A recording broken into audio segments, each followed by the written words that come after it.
Hi, welcome back to my channel, Zen and Fit. I would like to thank all of my new recent subscribers. I really appreciate the support. If you could please share my channel with other people who may be interested in the types of topics that I share on here, which includes mental health, health and wellness, as well as just general lifestyle topics. Now, in some of my previous videos that I've done, I talked about weight loss journeys, fluctuations in weight, and in today's video, I wanted to review, especially if you've been recently diagnosed with a chronic health condition, whether it's hypertension, diabetes are the common ones, or maybe you've just been recently diagnosed as being pre-diabetic. And so your doctor or your healthcare provider, whoever it is, has advised you that you have to make significant changes in your life, regarding your lifestyle. And that can be overwhelming or difficult to deal with when you're trying to make strides in improving your overall health. And if you've just been recently diagnosed with a chronic health condition, just remembering that you're not alone in this journey, that there are people all across the world, and especially in the United States, that have been dealing with recent diagnoses of chronic health concerns. And so, taking a step back and looking at how you can make some form of strides in making changes in your lifestyle habits, whether it's your diet and or physical activity, fitness levels. And so one important key when you're trying to make changes in your lifestyle habits when it comes to chronic health conditions is being mindful about the people who you have in your life. Whether you're married or have a significant other in your life, they should be your number one supporter in you making these lifestyle changes. Also, family members and even friends that you have in your life. And one thing to reflect on is that we can't pick and choose our family. So let's say if you don't have supportive family members in your life, and you're noticing that the friends that you have aren't really supportive or are being empathetic to you having to make changes in your lifestyle habits, maybe these are people that you need to, not to say no longer interact with, but kind of minimize your interactions with them. Because if they are truly a friend and they care about you, they should want the very best for you.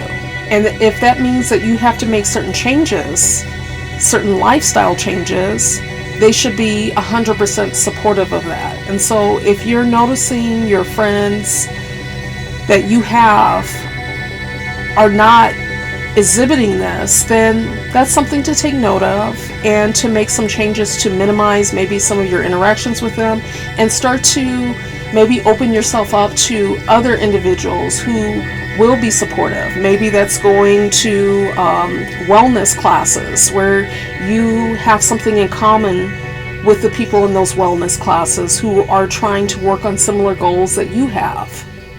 Maybe that's joining a community fitness program.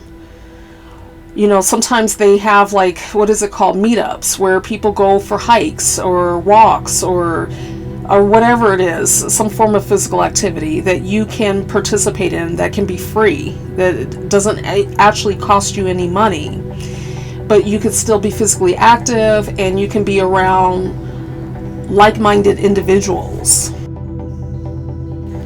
It can be difficult making lifestyle changes, but it can be even harder when you don't have any identified supports in your life. So just finding who is your support system and utilizing that. Because that's going to be vital for you in the long run as you're trying to make these personal lifestyle changes. And in addition to that, finding ways that you can help yourself, whether it's keeping track of how often you're going to be physically active, setting personal goals for yourself, whether maybe that's putting it on your calendar where you're scheduling days where you're going to work out, maybe it's working out from home or going to the park and going for a run or a walk, whatever it looks like for you, whatever that physical activity is going to be for you. having some goal in mind, because ultimately you want to be consistent with being physically active, especially if your chronic health condition really demands that you become more physically active than you currently are. So let's say if you're pre-diabetic, maybe the nurse, the doctor that you're seeing has advised you that, hey, you need to increase your physical activity. You need to incorporate more aerobic activity. Finding ways that you can consistently do that, and whether it's creating a schedule for yourself or having a reminder clock, hey, you know what, I'm going to get up at 5 o'clock this morning and go for a run or a walk, or I'm going to get up and lift some weights around the house.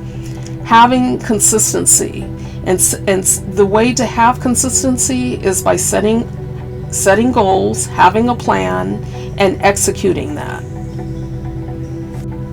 So your health may not change dramatically overnight, but it's taking baby steps.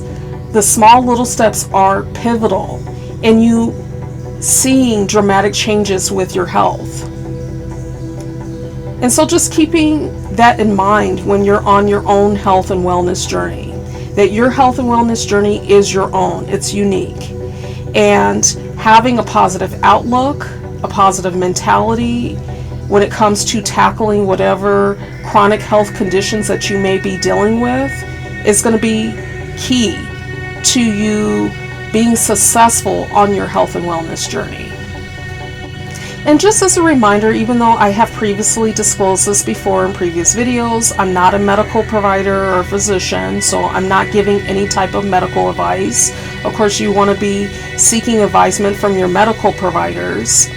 But this is a video just in general, if you have already been advised by your medical provider that you need to make lifestyle changes due to recent chronic health concerns, how can you start to do that? And it's by having goals in place and having a plan to achieve those goals. And so understanding that it's not going to happen overnight, it's a journey. We all have our own health and wellness journeys. And it's not going to be on a linear path. There's going to be ups and downs, where there's periods where you achieve highs, and then there's going to be periods where you experience lows. That's just a part of life in every facet, including our health. So I hope you found value with this video, and if you haven't already done so, if you could hit the like and subscribe button, and also share this video with anyone you know of that may be into the types of discussions that I have on here. And just as a reminder, I do post once a week on this channel. So until the next video, take care.